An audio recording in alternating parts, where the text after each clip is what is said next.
Oi, gente, que prazer poder estar com vocês e falar um pouquinho sobre as minhas impressões do Vem Segue-me esta semana. E quanta coisa eu aprendi. Espero que tenha acontecido a mesma coisa com você, que tenha sido um estudo de muita reflexão e aprendizado. Quando a gente vê sobre Jacó, e a gente vê Jacó falando já no capítulo 5, ele faz uma pergunta. Ele diz: Olha, vocês não se lembram das palavras do profeta Zenos? E é bem interessante porque muitas pessoas podem estar se perguntando: Mas Zenos, que profeta é este? Que eu nunca ouvi falar. Pois bem, este profeta, um profeta da antiga Israel, do Velho Testamento. Mas ele não é mencionado no Velho Testamento, ele só é encontrado e mencionado as suas profecias sobre o ministério do Salvador no livro de Mórmon.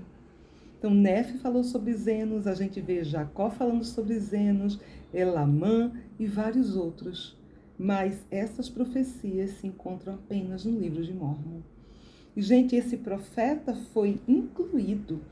E quando a gente lê as palavras de Zenos, essa alegoria que ele faz, essa história é extremamente fantástica.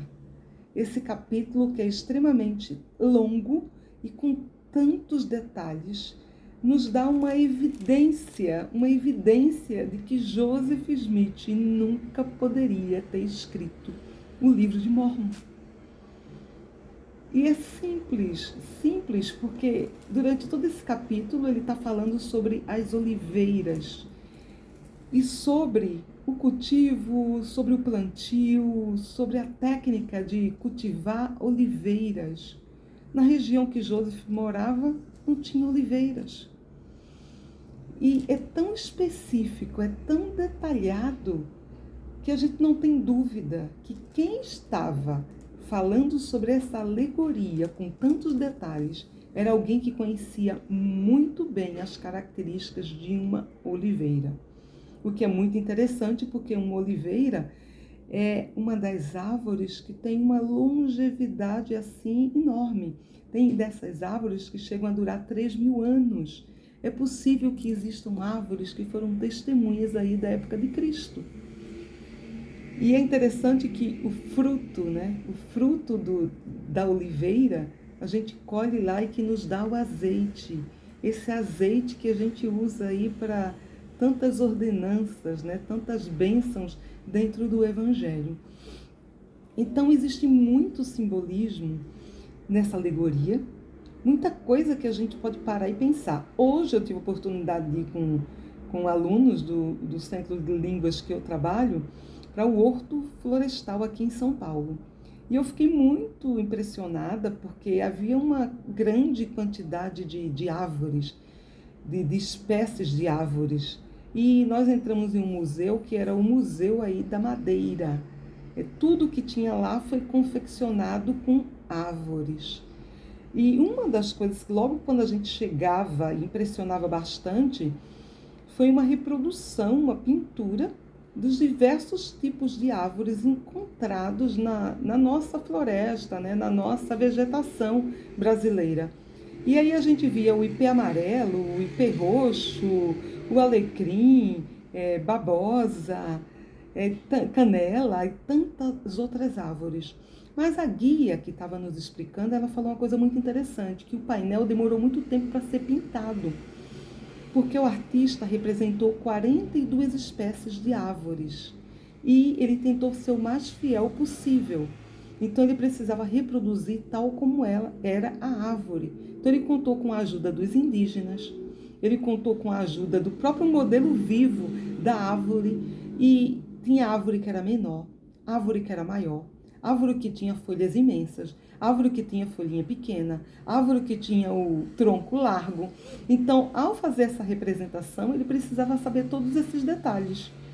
E enquanto eu via aquela quantidade enorme de árvore, nenhuma igual à outra, e, gente, às vezes uma folha com tantos detalhes, à medida que a gente ia vendo cada árvore daquela, eu ficava pensando, gente do céu, como o nosso Pai Celestial é perfeito. né? Como ele criou cada espécie, cada coisa com sua singularidade, de maneira única, né? Tal como ele fez do homem, com um DNA específico. Então, quando a gente chega aqui em Jacó 5, a gente vê ele falando sobre uma árvore, né? Que nem é a nossa, aqui, da nossa região aí, porque era da região de Israel, essa árvore onde é cultivada até hoje, e a oliveira. Então, esse capítulo da alegoria, dessa história que é contada, e que tem todo um simbolismo, e que cada elemento representa uma coisa, nos faz ver tantos detalhes que só alguém que fosse um expert, um especialista, poderia falar isso. Então, olha só, quando a gente vai para Jacó 5, ele diz assim: eis que, meus irmãos, não vos lembrais de haverdes lido as palavras do profeta Zenos à casa de Israel? Não lembramos, mas agora nós sabemos que ele é um profeta apenas citado no livro de Mórmon. E ele diz: pois eis que assim diz o Senhor, comparar-te-ei a casa de Israel a uma boa oliveira, ou seja, essa boa oliveira, essa boa árvore, que um homem cultivou em sua vinha, e ela cresceu, envelheceu e começou a definhar. E aconteceu que o dono da vinha viu que a sua oliveira começava a definhar. E ele disse: podá-la-ei e cavarei ao seu redor, cuidarei dela, para que talvez brotem novos e tenros ramos, e ela não morra. E é exatamente isso que ele faz. Ele poda, ele cava, ele cuida dela. Olha só, ele faz exatamente o tratamento que é feito em uma oliveira. Ele usa exatamente essa sequência. É impressionante essa história, porque a gente sabe que, como existe um simbolismo aí, esse Senhor da vinha é o próprio Salvador Jesus Cristo. A vinha é o mundo, né? E a gente sabe que nós temos aí, quando ele diz assim, só para vocês terem ideia, essa oliveira, né? Porque depois a gente vai ver que a oliveira, ela começa a morrer. E ele fica muito preocupado. E aí ele começa a enxertar ramos na oliveira domesticada, ele começa a enxertar os ramos silvestres. Quem seria essa oliveira domesticada? Seria o quê? A casa de Israel, o povo do convênio. Mas esses ramos silvestres, exatamente, são o povo que não é do convênio. Então ele vai falar sobre os servos, que são os profetas, ele vai falar sobre outros servos, que aí inclui a todos nós que estamos trabalhando nessa vinha. E é impressionante todo esse simbolismo, porque também essa alegoria, ela representa períodos diferentes em que o Senhor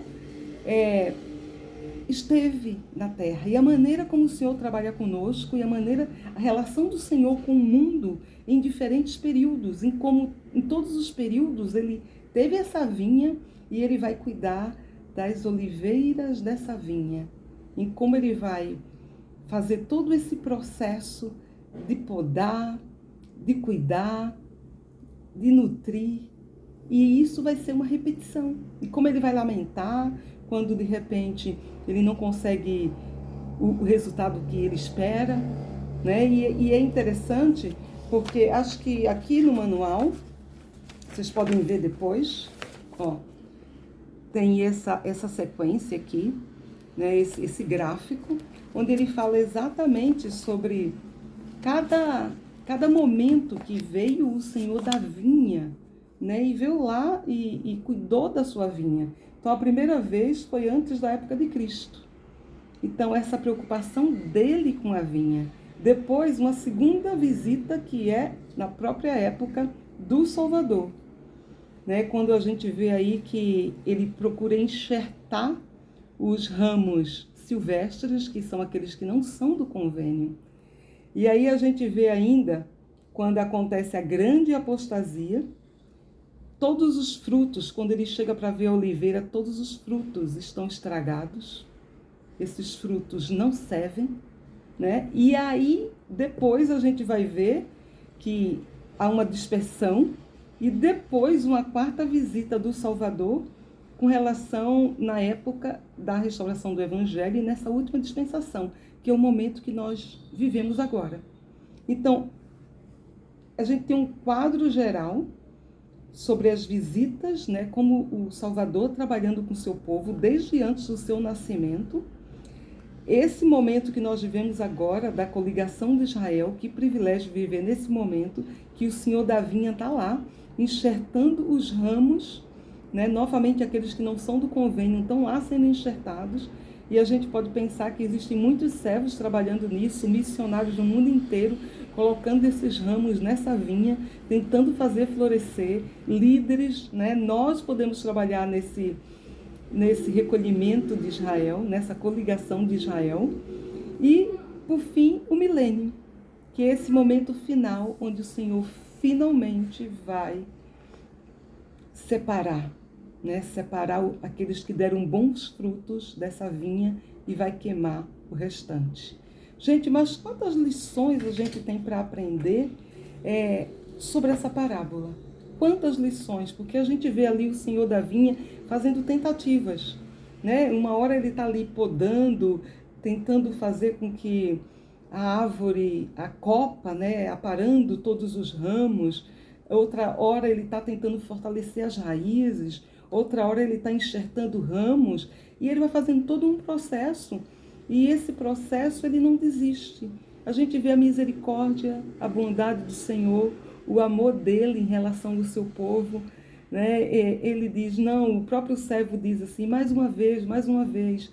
Ele mesmo diz, eu lamentaria tanto, eu sentiria tanto perder essa árvore. E ele está preocupado com todas as árvores. Ao mesmo tempo que essa oliveira também representa representa você. Como é que será que a gente está? Será que eu estou dando bons frutos? Será que tem momentos que eu não estou sendo fortalecido, que a minha raiz ela não está forte o suficiente? Tem um momento que ele diz assim, olha, essa árvore cresceu, mas não cresceu por suas raízes, cresceu por sua própria força. E aí os frutos são maus.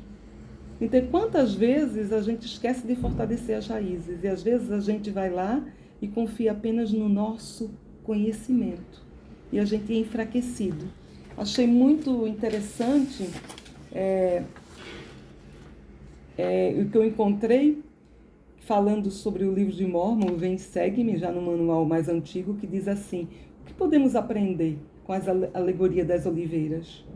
Então diz assim, o dono da vinha, ele encontra suas oliveiras, ele encontra em estado de decadência e diz, eu podarei a árvore, cavarei o seu redor e cuidarei dela. Esse processo que faz o Senhor da vinha, que é o nosso Salvador. Então a gente precisa lembrar que essa poda, ela remove galhos secos e maus frutos da árvore. Então, o que é que faz o Senhor da vinha? Ele corta os galhos mortos e joga no fogo. Então, vamos pensar, eu sou essa oliveira. Como é que Deus nos ajuda a podar os meus pecados e as minhas fraquezas? Como é que eu posso podar os pecados e as fraquezas da minha vida? Será que, de tempos em tempos, eu preciso fazer uma autoanálise e pensar, eu sou essa oliveira, o que é que eu preciso podar? O que é que eu preciso cortar? O que eu preciso tirar da minha vida? E aí ele diz ainda, cavar. O Senhor da vinha vai lá e cava. Cavar inclui limpar ao redor da árvore, removendo obstáculos como ervas daninhas. Ao cavarmos, isso garante que nada vai impedir a árvore de crescer. Que obstáculos nos impedem de crescer espiritualmente? O que é que está nos impedindo de crescer espiritualmente? Quais decisões, quais escolhas na minha vida eu preciso fazer? O que eu preciso mudar? O que é que eu preciso me arrepender para poder crescer? O que é que eu preciso limpar da minha vida? E a terceira coisa, cuidar significa manter a árvore saudável, fornecendo minerais e outros nutrientes, tal como as árvores. nosso espírito também precisa de nutrição. Como nutrimos nosso espírito? Então, gente, como é que eu vou nutrir meu espírito? E a gente teve agora há pouco uma conferência geral. Talvez um bom começo seja revendo os discursos de conferência, seja anotando as nossas impressões, fazendo metas. Como é que eu posso nutrir essa boa palavra na minha vida? Lendo as escrituras, estudando o Vem e Segue-me, estudando a alegoria que Zé nos contou e que testifica de Cristo e que fala sobre a sua missão em todas as épocas, em todas as dispensações, o que ele vem fazendo no mundo. E é exatamente isso, podando, cavando, cuidando e esperando pacientemente para que a gente dê bons frutos. Durante toda a alegoria, o dono e o seu servo visitaram várias vezes a vinha. A cada vez o processo de podar, cavar e cuidar é repetido. O dono da vinha representa Jesus Cristo. As árvores e os ramos representam o seu povo. Essa alegoria é mais do que uma história sobre árvores e frutos. É um vigoroso testemunho do envolvimento de Deus na vida de seus filhos e da missão do Salvador e seu amor por toda a humanidade. É impossível ler esta alegoria e não sentir o amor do Salvador. Quando ele diz assim, no versículo 7, sentiria perder esta árvore. E várias vezes ele repete essa frase, quando a gente vai no 11, sentiria perder esta árvore. Gente, e mesmo tendo passado muito tempo, ele continua, é um esforço, e ele vai acompanhando esse processo de modificação. Esse processo que às vezes ele percebe que precisa enxertar novos ramos, trazer a vitalidade de outra árvore. Às vezes ele precisa limpar e cuidar para que as raízes cresçam mais fortes. Às vezes ele percebe que os frutos são maus, mesmo que a árvore esteja carregada de frutos. Então, são sempre decisões que o Senhor da vinha, ele vai tendo que tomar à medida que ele vai vendo e que ele vai acompanhando esse progresso. E, ao mesmo tempo, a gente vai vendo a paciência do Senhor, a paciência, o servo dele, quando vai pedindo, Senhor, um pouco mais, e vamos continuar cuidando. E como eles trabalharam diligentemente, trabalharam com diligência. E eu fiquei pensando também, muitas vezes como líderes, ou mesmo como pai de família, às vezes a gente está ali diligentemente trabalhando e às vezes a gente não vê o resultado do nosso esforço. Demora muito. Só para vocês terem ideia, uma oliveira, ela demora, em média, 8 anos para começar a dar frutos.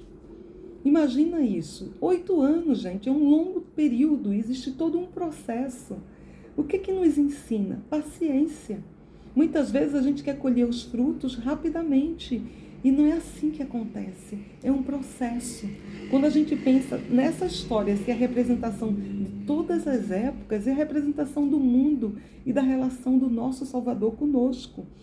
E onde é que termina essa alegoria? Exatamente no milênio, na segunda vinda, quando a gente vê em Jacó 5:76, pois eis que por um longo tempo guardarei para mim o fruto de minha vinha, para a estação que se aproxima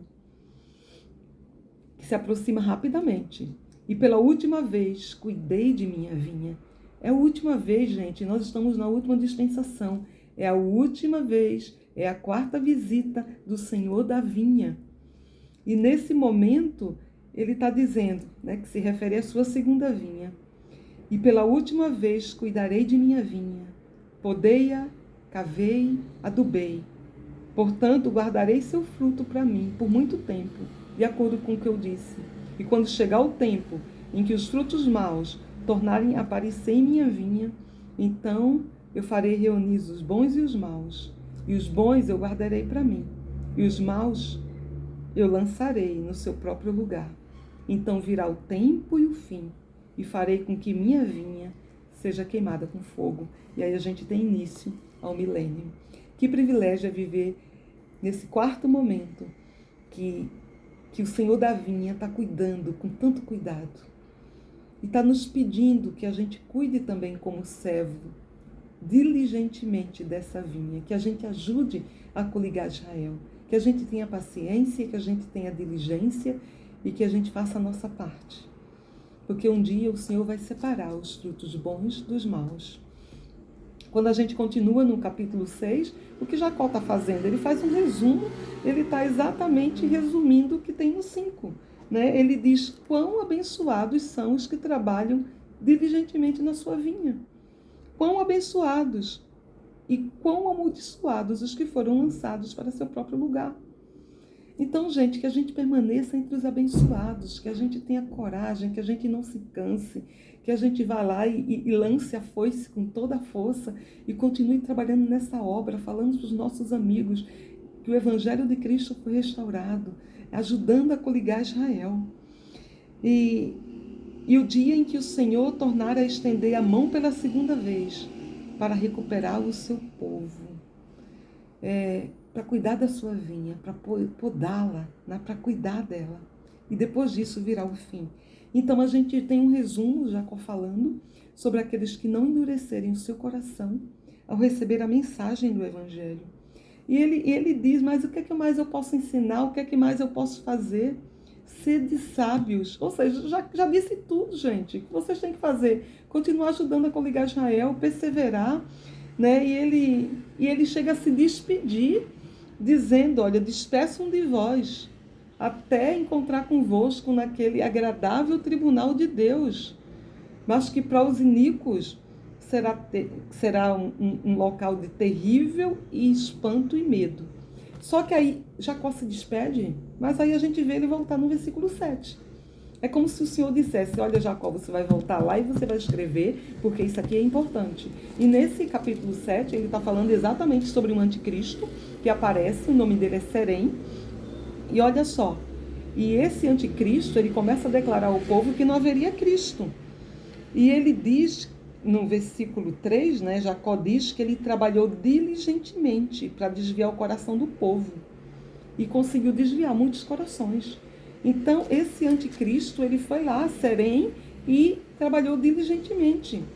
Então, a gente precisa ter muito cuidado, porque um anticristo, primeira coisa, ele nega a existência de Cristo. Ele vai ser diligente naquilo que ele vai afirmar que é verdade. E, inclusive, diz que ele era instruído, usava a palavra lisonjeiras, elogiava o povo. Ele acabou ganhando o povo e ele queria encontrar uma oportunidade para encontrar Jacó. Porque ele sabia que ele era um homem instruído, ele sabia do poder que ele tinha de convencimento, ele já tinha conseguido atrair muitas pessoas a não acreditarem em Cristo, e agora ele queria quem? Jacó, ele queria o líder, porque ele sabia que se ele fosse no líder, imagina, um líder quando se afasta, quantos ele carrega com ele? E o que acontece? Ele vai em busca do líder, e é interessante, porque a gente estuda e a gente vê como é que ele vai tentar, né, persuadir Jacó. Primeira coisa que ele fala é irmão Jacó. Ele já torna ali Jacó num pé de igualdade. Depois ele vai o quê? Instalar dúvida em Jacó. Ele diz, olha, sei que tens andado muito, pregando o que chamas de evangelho, ou seja, a doutrina de Cristo.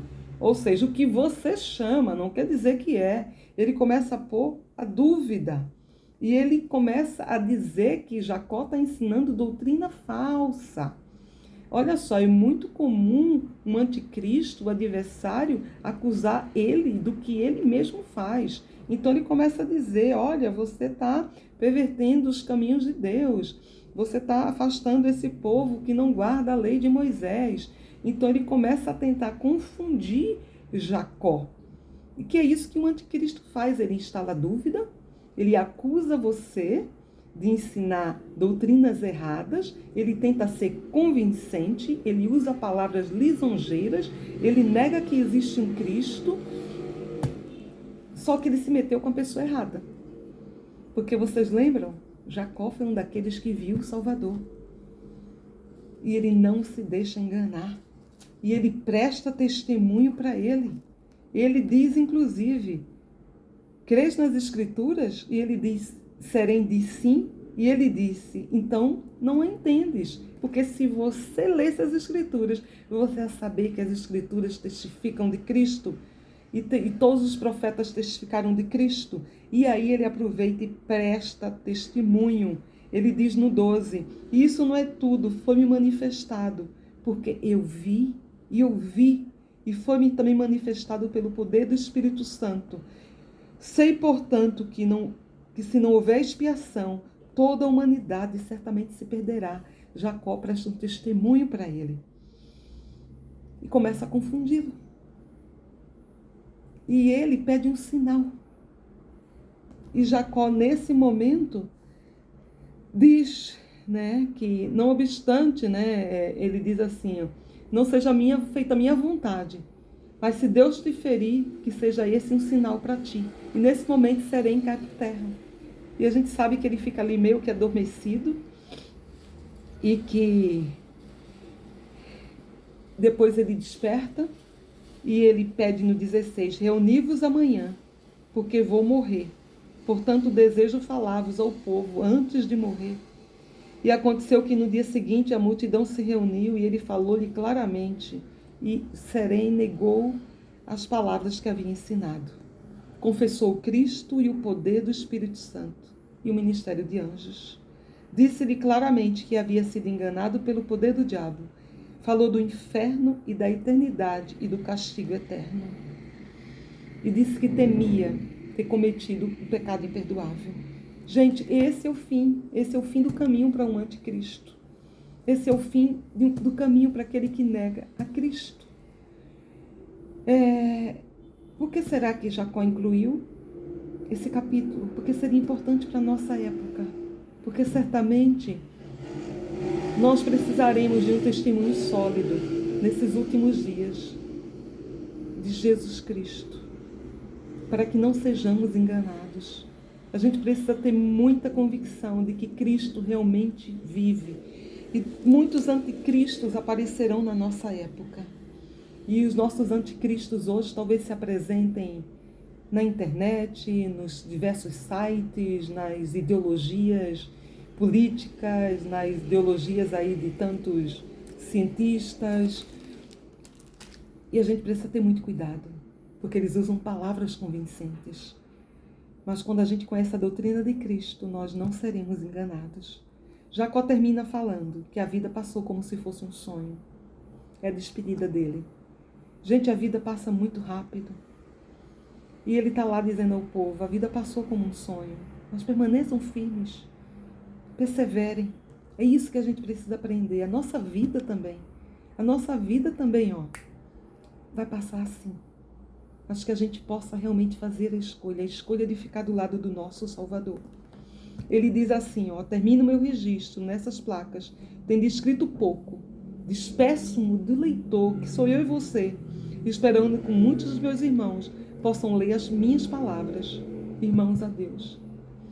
A esperança de Jacó, que muitos pudessem ler suas palavras, se cumpriu hoje, comigo e você, ao estudar as palavras dele, no Vem e Segue-me. Que o Senhor nos abençoe, que possamos seguir adiante, dando frutos, ajudando nessa vinha, ao Senhor da vinha. Que possamos continuar testificando de Cristo e da sua doutrina. Até a próxima.